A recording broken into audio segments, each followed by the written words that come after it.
It was my hobby, 3D printing.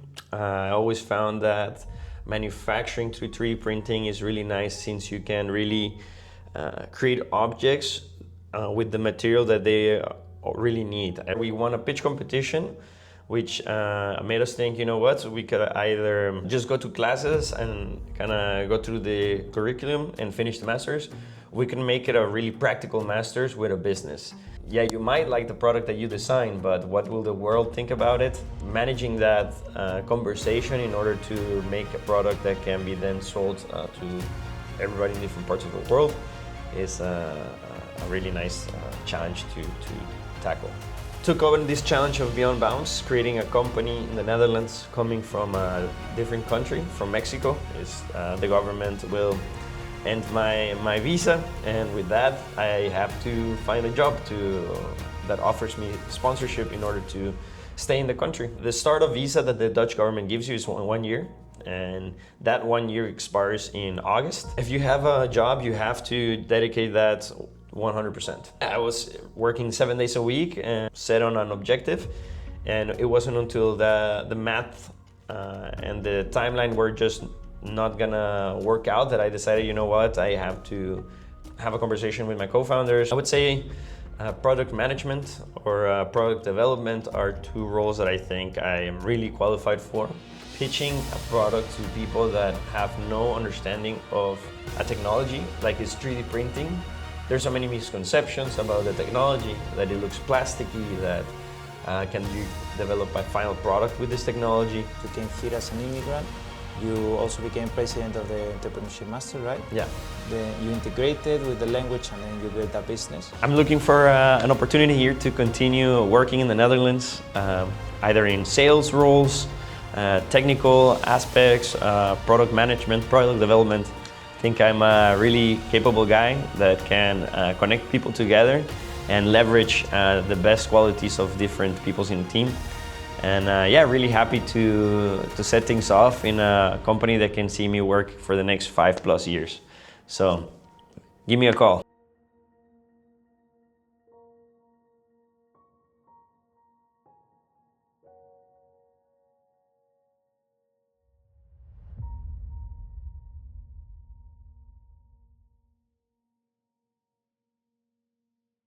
Hello? Hello, pleasure. So tell us, Jose, what do you do? So I'm a mechanical engineer. I specialize, I guess, in product design, but as a founder of a 3D printing design studio, that involves much more. It goes from ideation of a product to really bringing that product into manufacturing, and then troubleshooting that design for scalability, printing it, and then assembling it, checking quality, looking at leads, and then of course sending it out to customers. So it just comes with the title of entrepreneurship, I guess. It's a little bit of a jack of all trades, but never trying to lower quality for speed. You really want to look at everything like that, and that's a little bit in a fast way what I do. What's the origin of Beyond Bounds? Beyond Bounds is a company that we came up, a concept, it was my hobby, 3D printing.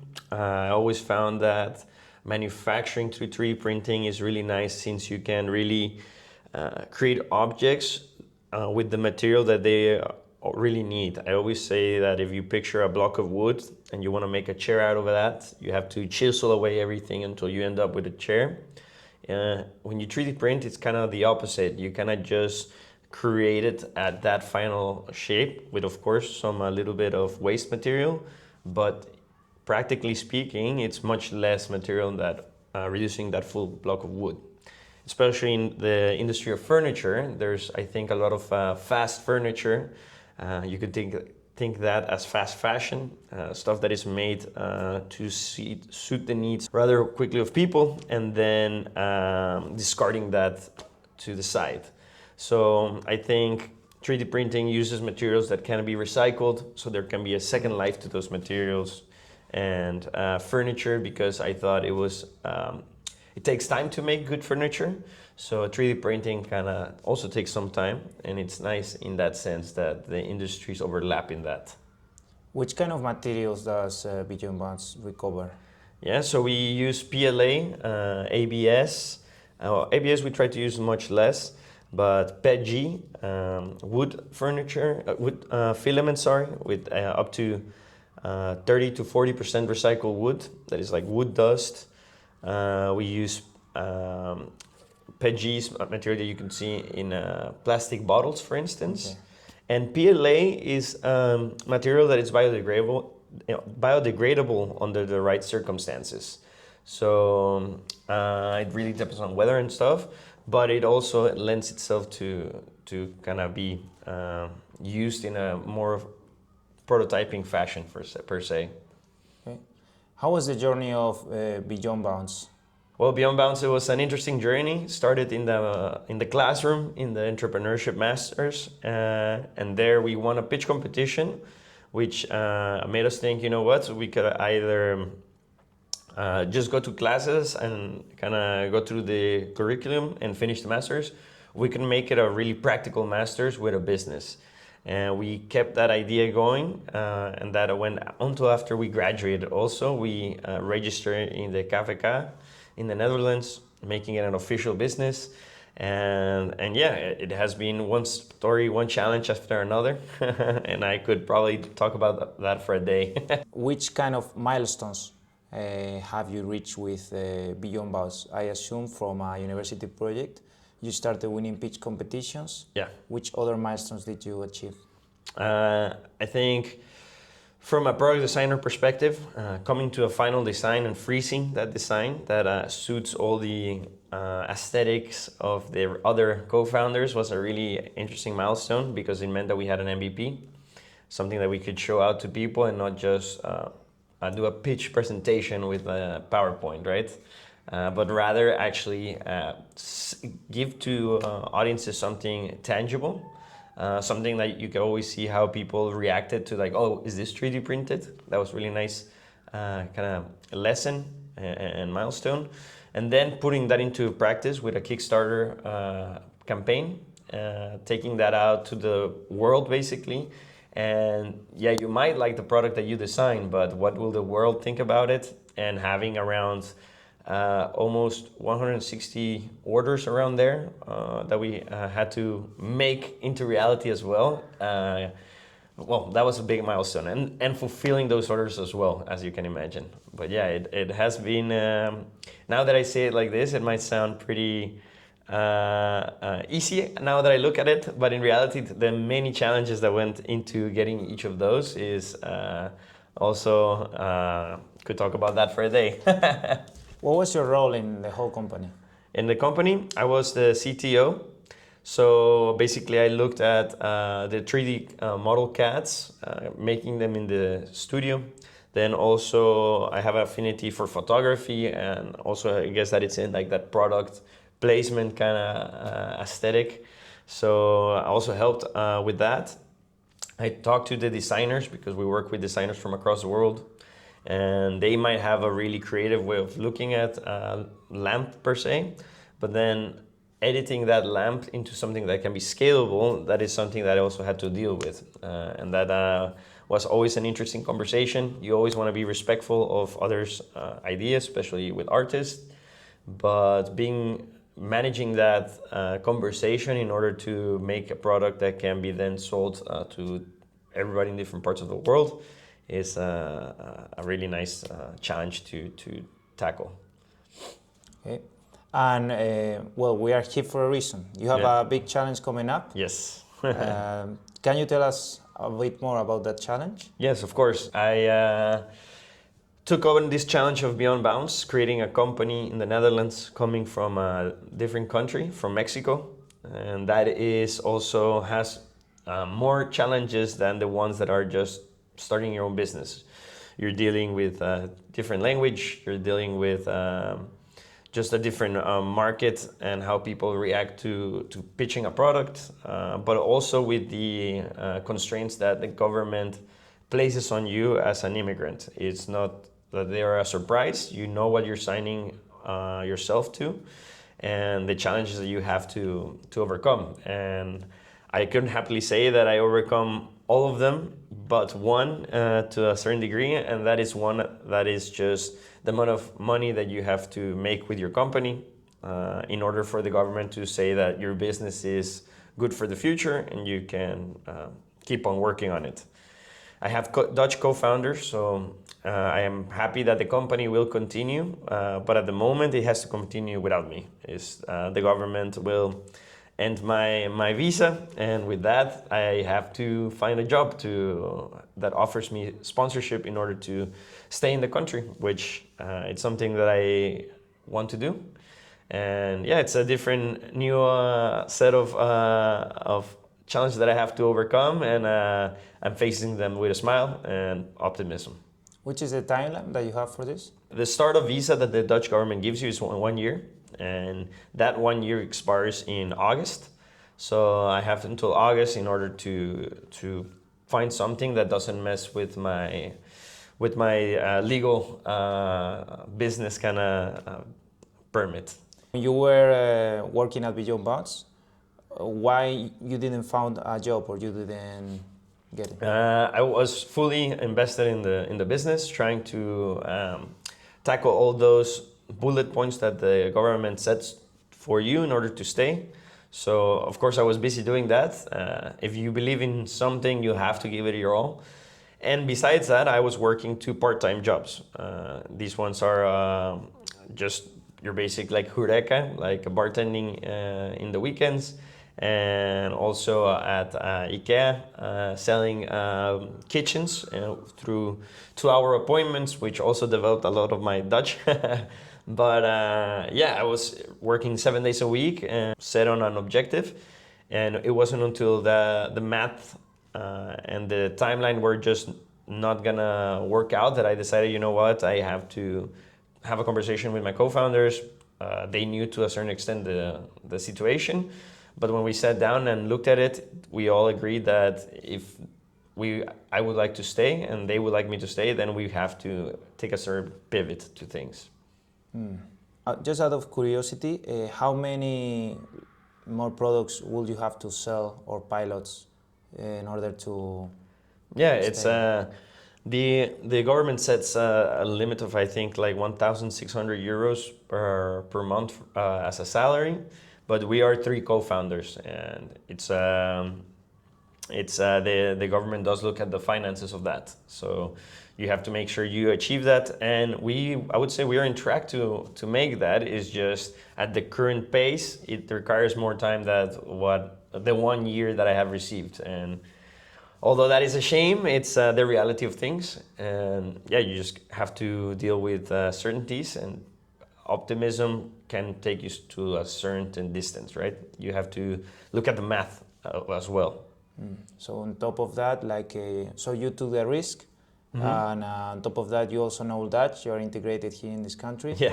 So it's a shame that you cannot stay and continue taking the risk, right? Yeah. Maar geen probleem. But we have to look at the optimistic way. Yeah, 100%. 100%. Yeah, it's just that optimism has shifted into different challenges that I have to face. How do you see the job market right now in the Netherlands? I think that it's an interesting question. I think it requires a different mentality and really different approach that perhaps it was required 10, 15 years in the past. I think right now it's really a numbers game, and you have to really understand what do you want, but at the same time not be afraid to send your applications out there in creative ways. And what do I mean by that is that, yeah, you can look at their traditional methods nowadays, like LinkedIn or going to the website for applications. But I think what really gets the chains moving is reaching out to people that you have encountered, for me, in the masters, throughout my stay here, people that I have served while being a bartender, and hey, do you remember me? And kind of just people in my internship, and really leveraging those connections that you have made. And if you have made those connections in a truly human way and with good faith, I think that really makes people remember you in a good light. and makes people just have you in their mind. So perhaps somebody then sends, hey, I know this person, maybe you can talk to him. And getting that first conversation, I think, is the most important thing about the job market right now. It's if not, everything's digital. So you have to find that human element. If you will find a job, how would you compaginate it with the startup? Would you still be a founder, or? Well, I would. How can I answer that? If you have a job, you have to dedicate that 100%. What you do in your free time is your free time, but I think that the challenge at hand is hitting your KPIs, hitting your objectives, establishing a good relationship with your workers, with your manager. And then what you do in your free time then is up to you. But also a job might demand that in your free time you develop skills or certifications that will see you develop in that field. So you have to put things into perspective, put them in a scale, and see how you can navigate that. But I really think that it's never good to burn bridges. I think it's always good to keep those people that you have worked with in a conversation kind of setting. So yeah, I think it goes from a case-to-case basis. Which kind of jobs do you think, based on your skills, would you be excel in? Yeah, I would say product management or product development are two roles that I think I am really qualified for. But also I have found that in the last year and a half, pitching a product to people that have no understanding of a technology, like it's 3D printing, there's so many misconceptions about the technology, that it looks plasticky, that can you develop a final product with this technology, and then being able to communicate that, the reality of things, and then seeing the light spark in their eyes, I find is really interesting. And what I go by that is that, for instance, sales roles as technology sales representative or SDR roles are really something that I find really appealing at the moment as well. Yeah. And any lesson for the viewers based on the whole journey? You came here as an immigrant. You also became president of the Entrepreneurship Master, right? Yeah. Then you integrated with the language, and then you built a business. Yeah. So from the whole story, any lessons that you would like to give? Yeah, I think if I can leave people with something, is that it's always important to be yourself, but at the same time to present yourselves to others. That might sound simple, but in reality, if you talk to people, even if they might have, I don't know, here in the Netherlands, sometimes people have really old groups of friends that everybody's Dutch. Make yourself be heard by them, introduce yourself, offer part of your culture at the same time as you're embracing theirs. And there's a moment that people will be like, this guy's too stubborn not to have a conversation with. And you'll be surprised the amount of friends that you can generate from putting yourself in those situations. Not with just co-workers, but with your manager, but with the president of the university, with the president of a certain thing that you find interesting, I don't know. Really is about just putting yourself out there in the circles that you want to be heard by. Okay. So, well, last question is always any connection that you would like to get. I think it's pretty clear, but if you can have the camera if you want. And so, guys, well, they asked for a connection question. Okay.